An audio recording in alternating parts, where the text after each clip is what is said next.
like, tell us about yourself, whatever you want. Out. All right. Well, I wrestle as Ritchie Rothchild. I've been a professional wrestler for about 6.5 years now. That's all I ever wanted to do since I was a little kid. I had a lot of, when I was a kid, it was, oh, you're just a fat kid, and that's what every fat kid wants to do, is be the bully. But it turned into something for me that I could prove that I could be the fat guy and be as agile as the smaller dudes. And I just wanted to show kids that are now like how I was when I was a kid, that you can be whatever as long as you are serious about it. I don't know if wrestling in gyms for a couple hundred people on the weekends shows those little kids that they can do anything, but I hope it does. Take something home from it. Next question. Who were your favorite wrestlers growing up? That's hard to say, because I think, like with any wrestling fan, your favorites when you were like 10 aren't the same as when you were 18. So if I had to divvy it up between like who was my favorite when I was younger to who was my favorite when I was older, when I was younger I was super into Kevin Nash, but I think that's because of my dad, and he was a taller guy, so I assumed I was going to be that size when I grew up, but unfortunately my mom was a very short person, so I got stuck in the middle. So when I learned I wasn't going to be a big person, I kind of transitioned and I watched more Eddie Guerrero. So I think my formative years would probably, I'd have to say Eddie Guerrero was my favorite wrestler. If I had the shirt, that would be better. At one time he had a shirt that said Eddie Guerrero was my favorite wrestler. Most people would have. Who trained you? I was trained at Fire Pro Wrestling for about a month. Steve Zoke started training me, and then unfortunately he passed away, and Chase Richards picked it up from there, and I couldn't have been happier with my training, because he's the one that really opened my eyes and said, hey, you can do much more than you think you can, and he kind of showed me that I could be more than what I had set out in my mind. So Chase Richards was the guy. What advice do you have for people that want to become a wrestler? Never think you're bigger than the show.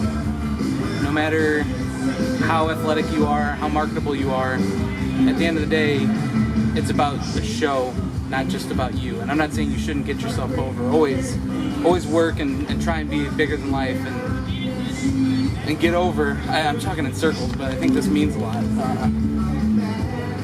At the end of the night, was the show as a whole good, or was just your match good? Try and see what you can do for the show, not what you can just do for yourself. And be humble.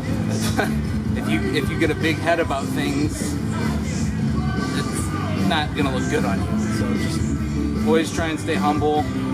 Take every criticism. Ask anybody, like, hey, how was my match? Did you see it? What could I improve on?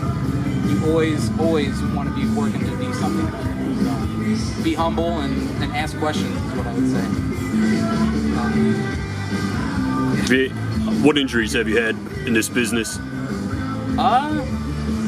I thankfully to good training and just knowing how to go about everything, I've only been minorly injured thus far, and now saying this I'm probably gonna like rip my arm out of the socket or something. But I'd say the worst thing that ever happened was I went to lift a guy, but he jumped onto me as I went to lift.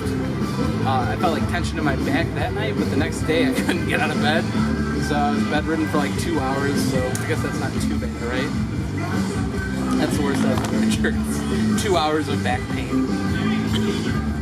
But, yeah, anything else?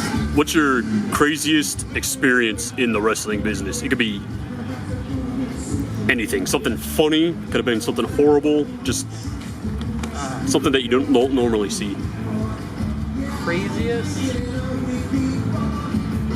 That's hard to say, because there's lots of minimally crazy things, like being paid in candy, which is frustrating, not really crazy. I think the craziest thing would be meeting guys that I watched on TV growing up and thinking that they were, it's hard to say, thinking that they were like almost godlike, because that's American mythology has got to be wrestling. And so meeting guys that I looked up to, and then just seeing like, hey, they're cool dudes, they're normal guys. They just they love the same thing you do, and they're just trying to make it work. So realizing that your heroes are just people, that's been one of the craziest experiences. I know it's not like we were driving down the road and the engine exploded, but some one-armed tranny picked us up and took us home. It's not a crazy story like that. Meeting your heroes, finding out they're real. That's crazy, right?